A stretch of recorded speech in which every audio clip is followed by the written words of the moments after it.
Mesdames et messieurs, attention s'il vous plaît. Ce soir, quelque chose de nouveau. Ce soir, la danseuse divine de l'Est mystique, Mata Hari.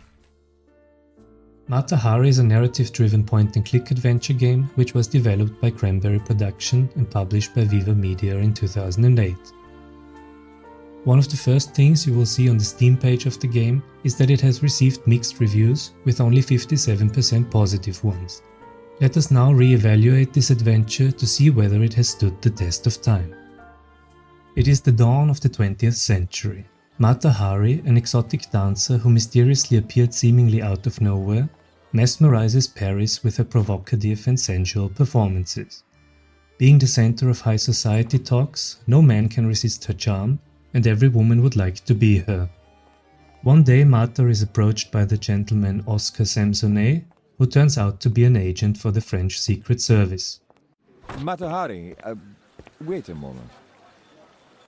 Due to her popularity and unique access to the rich and famous, Oscar sees Mata's potential and offers her to become one of his spies. Here's a different future, filled with hope. You join my little band of traders in state secrets. You also dance. Money flows freely, you get rich. Together, by trading information back and forth, we show Europe that war is impossible. Did I hear that right?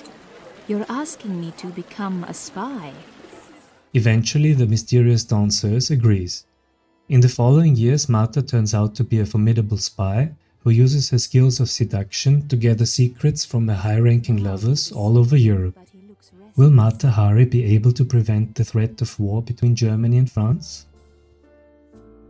At first glance, Mata Hari looks like an ordinary third-person point-and-click adventure from the early 2000s. It has a beautiful illustrated realism style, the backgrounds and landscapes are gorgeous, the character models are a bit bulky in close-ups, but for 2008 they don't look too bad either. The soundtrack is lovely and fits perfectly to the slow pace of the adventure. Lots of background noises form the soundscape of the locations, making them feel more alive. The English voiceovers are excellent. Why, Mata, it's you. At your invitation, Major. I hope you're well. Now, seeing you, I am. This is my friend, Colonel Holtz. Freddy, meet Mata Hari. Enchanté. And I as well. Arnie, what a radiant ornament you've added to our grim little club. The German ones seem too histrionic for my taste, though. Ein Herr hat mir eben diesen Zettel hier für Sie zugesteckt. Mein Herz liegt Ihnen zu Füßen. Wie rührend. Wer hat das geschickt? Wie ist der Name des Herrn? Ich weiß es wirklich nicht. Ist er gut aussehend? Warum stellt er sich denn nicht direkt selbst vor? All interactions are performed with a left click. A double click quickly teleports Mata to her destination, which is very good as the elegantly dressed lady refuses to run on your command. The space key reveals all hotspots on the screen. The inventory can be found at the bottom. Here Mata Hari differs from other point-and-click adventure games.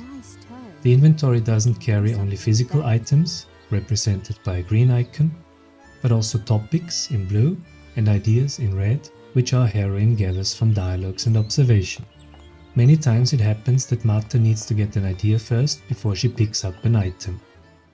Mata Hari features a lot of minigames where the player can earn points for a Sierra-like scoring system, which will have an influence on the outcome of the story.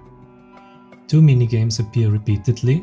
One is where you have to make Mata dance by hitting the right notes with the cursor. The other one is a logic puzzle every time our heroine is traveling by train across Europe. Mata has to find a way from one city to the other without getting caught by foreign spies. Later in the game there is an option to skip this puzzle, but consider that you will not earn any points then. Mata Hari is not a very difficult game. Inventory puzzles are mostly straightforward and logical. The game's strengths, however, lie in its narrative, the interesting and unusual main protagonist, and the overall atmosphere of the early 20th century. Some of the negative reviews find that Mata Hari is a boring game.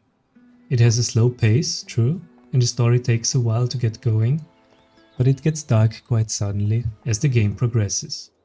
Mata Hari has its flaws, but if you have got the time to let yourself engage with its charming world, its narrative and its peculiar yet fascinating main character, a playthrough is rewarding, not least as you can witness the development of the mysterious danseuse on her journey through the political chess game, which led to one of the biggest catastrophes Europe has ever seen.